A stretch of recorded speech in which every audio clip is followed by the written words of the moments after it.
आयुष्यात कधीही कोणासमोर स्वतःचं स्पष्टीकरण देत बसू नये, कारण ज्यांना आपण आवडतो त्यांना स्पष्टीकरणाची अजिबात गरज नसते आणि ज्यांना आपण आवडत नाही ते आपल्या स्पष्टीकरणावर कधीच विश्वास ठेवायला तयार होत नाहीत. यशस्वी कथा वाचू नका, त्यांनी केवळ संदेश मिळतो. अपयशाच्या कथा वाचा, त्याने यशस्वी होण्यासाठी कल्पना मिळतात. तुमच्या जीवनात कसलेही उतार चढाव आले तरी तुमचे विचार हेच तुमचे प्रमुख भांडवल असायला हवे.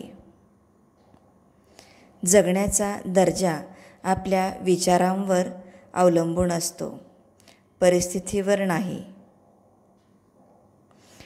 पावसात इतर पक्षी आसरा शोधत असतात, पण गरुड पक्षी मात्र पाऊस टाळण्यासाठी ढगांच्या वरती जाऊन उडत असतो.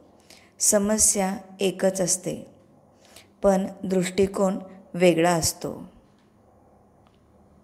आपल्या देशात आपण आता कल्चर ऑफ एक्सलन्सचा ध्यास धरला पाहिजे.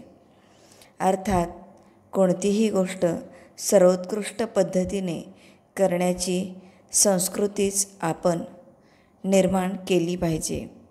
सर्वोत्कृष्टता ही अपघाताने नव्हे तर सातत्याने मिळवण्यासाठी आपण कष्ट केले पाहिजेत. जीवन चढउतारांनी भरलेलं आहे.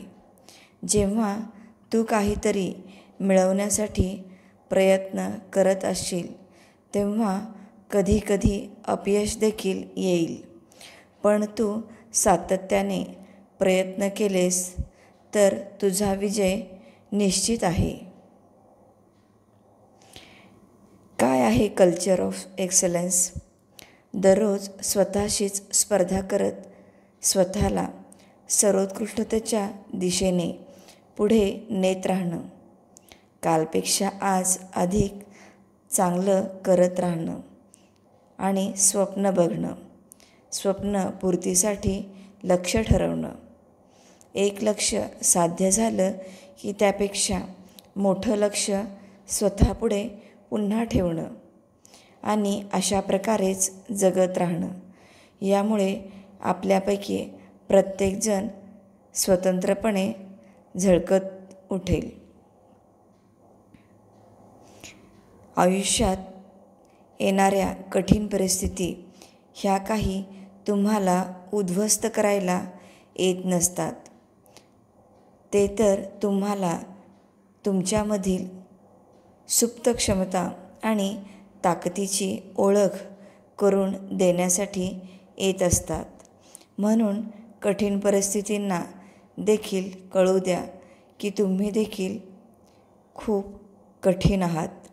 श्री स्वामी समर्थ.